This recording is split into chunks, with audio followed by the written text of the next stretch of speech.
Chapter 55 of the Book of Jasher. And it came to pass after this that Jacob said, I will go and see my son in Egypt, and will then come back to the land of Canaan, of which God had spoken unto Abraham, for I cannot leave the land of my birthplace. Behold, the word of the Lord came unto him, saying, Go down to Egypt with all thy household, and remain there. Fear not to go down to Egypt, for I will there make thee a great nation. And Jacob said within himself, I will go and see my son, whether the fear of his God is yet in his heart, amidst all the inhabitants of Egypt. And the Lord said unto Jacob, Fear not about Joseph, for he still retaineth his integrity to serve me, as will seem good in thy sight. And Jacob rejoiced exceedingly concerning his son. At that time Jacob commanded his sons and his household to go to Egypt according to the word of the Lord unto him. And Jacob rose up with his sons and all his household, and he went out from the land of Canaan, from Beersheba, with joy and gladness of heart. And they went to the land of Egypt. And it came to pass, when they came near Egypt, Jacob sent Judah before him to Joseph, that he might show him his situation in Egypt. And Judah did according to the word of his father, and he hastened and ran and came to Joseph, and they assigned for them a place in the land of Goshen for all his household. And Judah returned and came along the road to his father. And Joseph harnessed the chariot, and he assembled all his mighty men and his servants and all the officers of Egypt, in order to go and meet his father Jacob. And Joseph's mandate was proclaimed in Egypt, saying, All that do not go to meet Jacob shall die. And on the next day Joseph went forth with all Egypt, a great and mighty host, all dressed in garments of fine linen and purple, and with instruments of silver and gold, and with their instruments of war with them.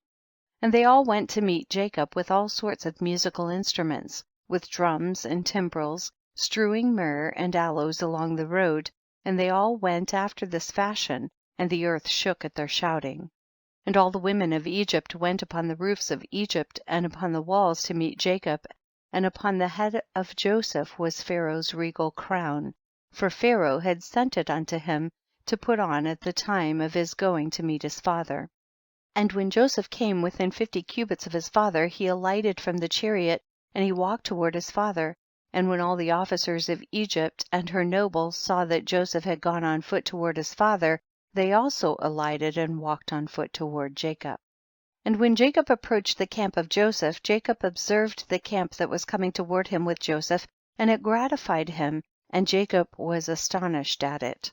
And Jacob said unto Judah, Who is that man whom I see in the camp of Egypt, dressed in kingly robes, with a very red garment upon him, and a royal crown upon his head? Who has alighted from his chariot and is coming toward us? And Judah answered his father, saying, He is thy son Joseph the king. And Jacob rejoiced in seeing the glory of his son. And Joseph came nigh unto his father, and he bowed to his father, and all the men of the camp bowed to the ground with him before Jacob. And behold, Jacob ran and hastened to his son Joseph, and fell upon his neck and kissed him, and they wept. And Joseph also embraced his father and kissed him, and they wept, and all the people of Egypt wept with them. And Jacob said unto Joseph, Now I will die cheerfully, after I have seen thy face, that thou art still living with glory. And the sons of Jacob and their wives and their children and their servants and all the household of Jacob wept exceedingly with Joseph, and they kissed him and wept greatly with him. And Joseph and all his people returned afterward home to Egypt, and Jacob and his sons and all the children of his household came with Joseph to Egypt. And Joseph placed them in the best part of Egypt, in the land of Goshen. And Joseph said unto his father and unto his brethren, I will go up and tell Pharaoh, saying, My brethren and my father's household and all belonging to them have come unto me, and behold, they are in the land of Goshen. And Joseph did so, and took from his brethren Reuben, Issachar, Zebulun, and his brother Benjamin, and he placed them before Pharaoh. And Joseph spoke unto Pharaoh, saying, My brethren and my father's household, and all belonging to them, together with their flocks and cattle, have come unto me from the land of Canaan, to sojourn in Egypt, for the famine was sore upon them. And Pharaoh said unto Joseph, Place thy father and brethren in the best part of the land, withhold not from them all that is good, and cause them to eat of the fat of the land. And Joseph answered, saying, behold, I have stationed them in the land of Goshen, for they are shepherds, therefore let them remain in Goshen to feed their flocks apart from the Egyptians. And Pharaoh said unto Joseph, do with thy brethren all that they shall say unto thee. And the sons of Jacob bowed down to Pharaoh, and they went forth from him in peace, and Joseph afterward brought his father before Pharaoh. And Jacob came and bowed down to Pharaoh, and Jacob blessed Pharaoh, and he then went out. And Jacob and all his sons and all his household dwelt in the land of Goshen. In the 2nd year, that is in the 130th year of the life of Jacob, Joseph maintained his father and his brethren and all his father's household with bread according to their little ones, all the days of the famine, they lacked nothing. And Joseph gave unto them the best part of the whole land. The best of Egypt had they all the days of Joseph. And Joseph also gave unto them and unto the whole of his father's household clothes and garments year by year, and the sons of Jacob remained securely in Egypt all the days of their brother. And Jacob always ate at Joseph's table. Jacob and his sons did not leave Joseph's table day or night, besides what Jacob's children consumed in their houses. And all Egypt ate bread during the days of the famine from the house of Joseph, for all the Egyptians sold all belonging to them on account of the famine. And Joseph purchased all the lands and fields of Egypt for bread, on account of Pharaoh, and Joseph supplied all Egypt with bread all the days of the famine.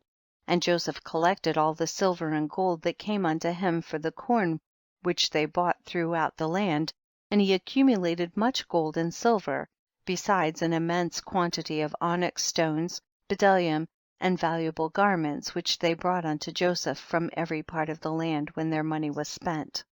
And Joseph took all the silver and gold that came into his hand, about 72 talents of gold and silver, and also onyx stones and bdellium in great abundance. And Joseph went and concealed them in 4 parts, and he concealed one part in the wilderness near the Red Sea, and one part by the river Perath, and the 3rd and 4th part he concealed in the desert opposite to the wilderness of Persia and Media. And he took part of the gold and silver that was left, and gave it unto all his brothers, and unto all his father's household, and unto all the women of his father's household, and the rest he brought to the house of Pharaoh, about 20 talents of gold and silver. And Joseph gave all the gold and silver that was left unto Pharaoh, and Pharaoh placed it in the treasury. And the days of the famine ceased after that in the land, and they sowed and reaped in the whole land, and they obtained their usual quantity year by year, they lacked nothing. And Joseph dwelt securely in Egypt, and the whole land was under his advice. And his father and all his brethren dwelt in the land of Goshen, and took possession of it. And Joseph was very aged, advanced in days, and his 2 sons, Ephraim and Manasseh, remained constantly in the house of Jacob, together with the children of the sons of Jacob their brethren, to learn the ways of the Lord and his law. And Jacob and his sons dwelt in the land of Egypt, in the land of Goshen, and they took possession in it, and they were fruitful and multiplied in it. End of chapter 55.